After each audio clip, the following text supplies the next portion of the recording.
샬롬, 이동춘 목사입니다. 오늘도 여러분의 삶이 주님의 평안으로 가득하시길 기원하며 하나님의 말씀을 나누겠습니다.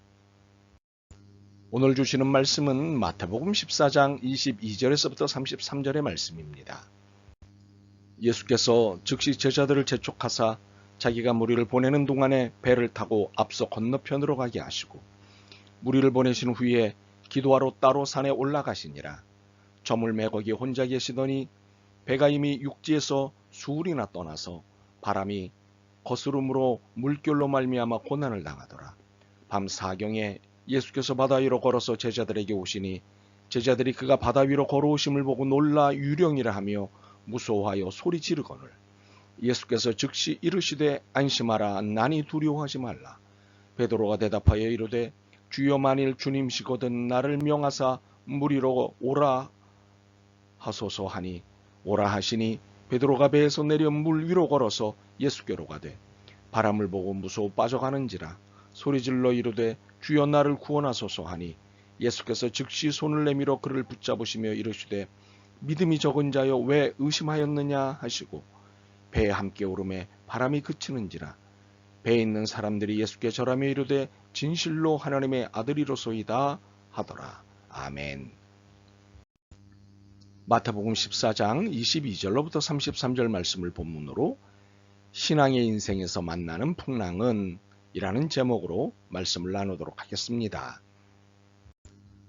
본문에서 제자들이 만난 풍랑은 주님의 명령을 따르다가 만난 풍랑입니다. 여기에 우리의 고민이 있습니다. 요나와 같이 하나님의 말씀을 어기고 다시스로 도망가는 길에 풍랑을 만났다면 억울할 것도 없고 불순종의 자업자득이라고 말할 수 있습니다. 세상에는 상선벌악이 있기 때문입니다. 이것은 하나님의 보편적 원리입니다. 악한 자가 고생하고 악한 자가 중병을 당하고 악한 자가 잘못되는 것은 당연합니다. 그러기에 선은 악보다 더 나아야 합니다. 선을 행하는 자가 악을 행하는 사람보다 잘 되는 것은 당연합니다. 그런데 순종했던 제자들이 풍랑을 만났습니다. 이를 어떻게 이해해야 할까요? 제자들은 주님의 명령에 따라 가버나움으로 가다가 풍랑을 만난 것인데 이를 어떻게 이해할 수 있을까요?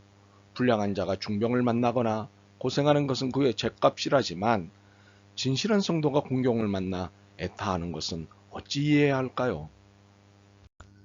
믿음의 제사를 드린 아벨이 불의한 형 가인에 의해 죽어야 했습니다. 불의한 헤롯이 세례 요한에게 모든 것을 덮어씌우고는 목을 베었습니다. 오히려 진리가 무시당하고 불의가 세상에서 활개치며 지배하는 경우가 많습니다. 악인은 형통한데 순종하는 자의 길에는 풍랑이 일어납니다. 이렇게 순종의 길에 풍랑이 일때면 하나님이 원망스럽기조차 합니다. 우리의 좌절이 큽니다. 바로 이러한 상황의 문제에서 신앙적 답을 얻지 못하면 하나님을 원망하게 되고 자포자기하게 됩니다. 하나님이 어디 있느냐며 교회를 떠나는 안타까운 경우도 있습니다. 물론 모든 의인이 다 환난을 당하는 것도 아니고 모든 악인이 다 형통한 것은 아닙니다. 그러나 순종했는데 당한 고난에 대해서는 모든 사람들이 다 알고 싶어하는 의문입니다. 이유가 있습니다. 그런데 이를 설명하기 전에 한 가지 정리하고 넘어갈 곳이 있습니다. 우리는 신앙의 사람이라는 사실입니다. 신앙의 사람에게는 하나님의 이유를 찾아 그것을 받아들이는 삶을 살아야 합니다. 이 세상에는 인간의 머리로는 이해할 수 없는 일들이 한두 가지가 아닙니다. 하나님만이 알고 계신 답이 많기 때문입니다. 신앙의 사람은 이것을 믿는 사람입니다. 이를 이해하셨다는 것을 전제로 신앙의 사람인 여러분에게 답을 제시하겠습니다. 신앙의 인생에서 만나는 풍랑은 예수님을 더욱 의지하게 하려는 하나님의 섭리라는 사실입니다. 이 땅의 문제를 완벽하게 해결해 줄 수 있는 유일한 분이 주님이심을 믿게 하시려는 것입니다. 이런 하나님의 이유가 섭리로 우리의 신앙의 인생에 있는 것입니다. 대개 사람들은 자신에게 어떤 조그만 힘이나 가능성이라도 있으면 자기 자신을 의지합니다. 그렇지 않으면 다른 사람에게 매달립니다. 이는 믿음의 사람들도 예외가 아닙니다. 다는 아니더라도 대개가 그렇습니다. 그러다가 그런 가능성마저 희미해지고 힘이 붙여서야 비로소 하나님을 의지합니다. 안타깝게도 이 사실을 잘 알고 계시는 주님이십니다. 시편 146편 3절로부터 5절입니다. 귀인들을 의지하지 말며 도울 힘이 없는 인생도 의지하지 말지니 그의 호흡이 끊어지면 흙으로 돌아가서 그날에 그의 생각이 소멸하리로다. 야곱의 하나님을 자기의 도움으로 삼으며 여호와 자기 하나님에게 자기의 소망을 두는 자는 복이 있도다. 그래서 이 사실을 깨닫게 하시려고 전적으로 상황을 만드십니다. 하나님께 모든 것을 맡기도록 상황을 만드십니다. 온전한 신앙은 세상에 의지할 것들을 완전하게 포기할 때 생긴다는 것을 아시기 때문입니다. 물론 평안하고 건강하고 풍요한 것은 좋은 일입니다. 그러나 이런 것들 때문에 아쉬운 것이 없다며 하나님을 찾지 않으면 오히려 화를 만날 것입니다. 에크하르트는 이런 말을 했습니다. 그대를 완전회로 태워다주는 가장 빠른 발의 짐승은 고난이다. 그렇다면 오히려 풍랑은 하나님을 만나는 좋은 기회입니다. 누군가가 표현했듯이 고난은 축복이 이르는 관문입니다. 제자들이 풍랑을 만나 큰 고생을 하고 있을 때 예수님이 찾아오셔서 안심하라, 나니 두려워 말라고 말씀하셨고 그들이 타고 있던 배에 오르시자 바로 풍랑이 잠잠해졌습니다. 임마누엘 하나님을 만나면 이 세상 풍랑은 풍랑이 되지 않습니다. 우리 인생의 배에 오르시면 인생의 광풍은 먹고 우리는 살게 됩니다. 그러나 이때 우리가 놓쳐서는 안 될 것이 있습니다. 주님을 철저히 의지하며 바라봐야 한다는 사실입니다. 베드로의 경험이 이를 증거하고 있습니다. 제자들은 처음에는 바다 위를 걸어오시는 분이 유령인 줄 알았습니다. 잠시 후 예수님이 자신의 신원을 밝히시자 안심했습니다. 그런데 그때 베드로가 주님을 테스트합니다. 28절입니다. 주여 만일 주님이시거든 나를 명하사 물 위로 오라 하소서. 이에 주님이 오라고 허락하셨습니다. 이에 베드로가 물 위에 발을 내딛었습니다. 놀랍게도 물 위를 걷고 있었습니다. 할렐루야.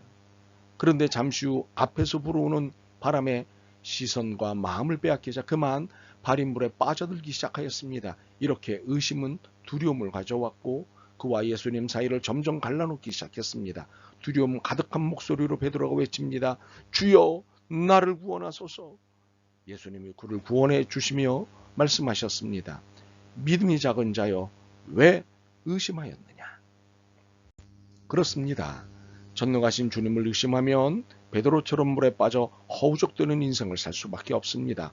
그러나 주여 저를 구원해 주소서 하고 자신의 연약함과 한계를 정직하게 인정하면 그리고 주님을 바라보면 구원의 은총의 손길이 여러분의 손을 잡으실 것입니다. 사는 역사가 있을 것입니다. 우리의 인생에서 풍랑이 없는 시간은 없습니다. 그래서 풍랑이 오더라도 거친 풍랑만은 오지 않기를 바랍니다만 인생은 내가 원하는 대로 되지 않습니다. 원치 않는 큰 풍랑이 나의 삶을 덮치곤 합니다. 사경을 헤맬 때도 있습니다. 이때 중요한 태도가 있습니다. 이때가 주님께서 우리와 말씀하고 싶어 하시는 시간이고 축복하고 싶어 하시는 장소라는 사실을 알아야 합니다. 이 사실에 근거해 낙심하지 않아야 합니다. 그리고 믿음으로 주님께 외쳐야 합니다. 주여 나를 구원하소서.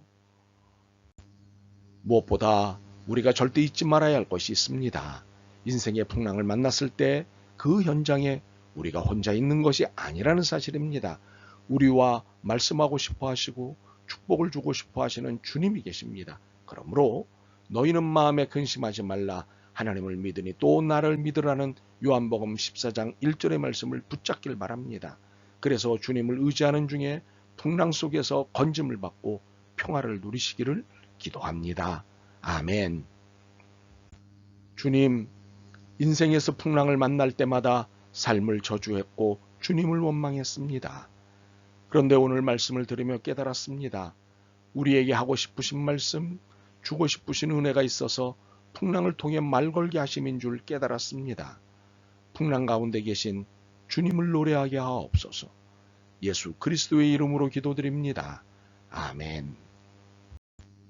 오늘도 여러분의 믿음과 삶을 응원합니다. 사랑합니다.